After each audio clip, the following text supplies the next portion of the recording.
संवेदना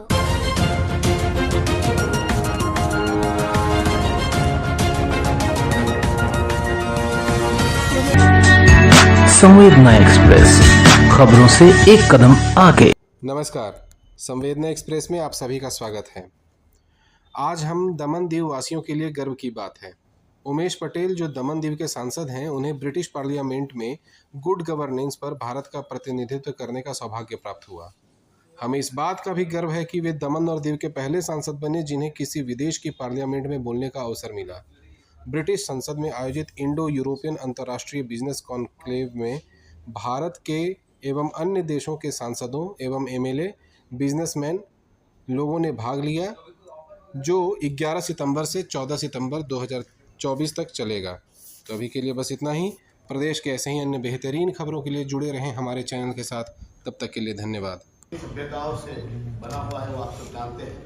हमें गर्व है कि हम भारतीय हैं और गर्व इस बात के लिए है कि हमारा देश भारत अति प्राचीन काल से ही विश्व को एक परिवार के रूप में देखता है और वसुदेव कुटुंबकम की भावना से कार्य करता है।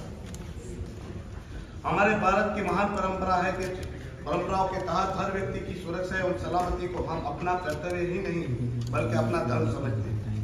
हमारे लिए केवल इंसान ही नहीं, पशु पक्षी जानवर से पेड़ और पौधों की सुरक्षा एवं सलामती को भी हम अपना धर्म समझते हैं। हमारे यहाँ 122 प्रमुख भाषाएं एवं लगभग 1500 बोली बोली जाती है और हर 12 गांव के बाद हमारी बोलियां बदल जाती है। विविधता और अनेकता होने के बावजूद भी हमारी सरकार सरलता से हर व्यक्ति का लालन पालन करती है।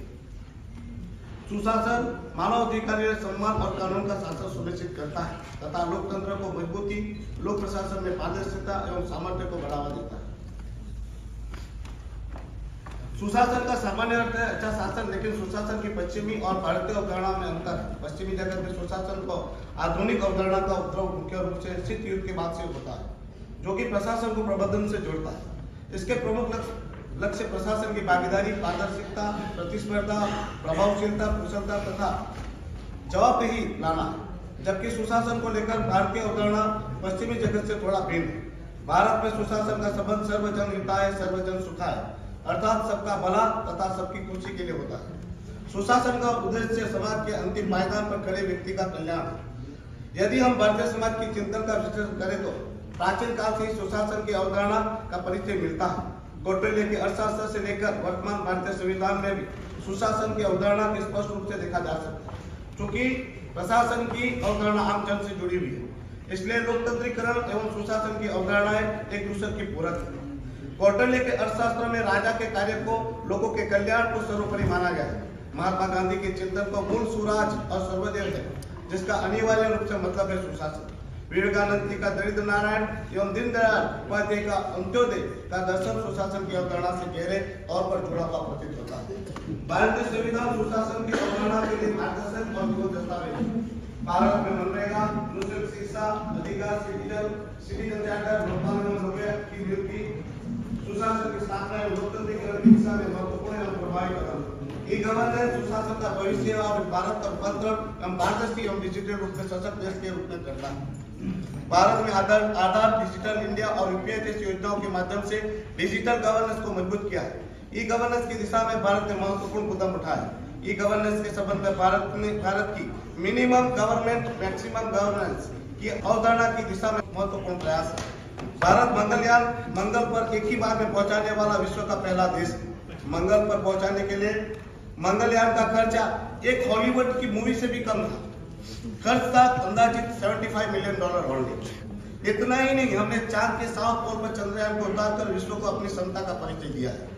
भारत की आधार प्रणाली विश्व की सबसे बड़ी बायोमेट्रिक आईडी प्रणाली है।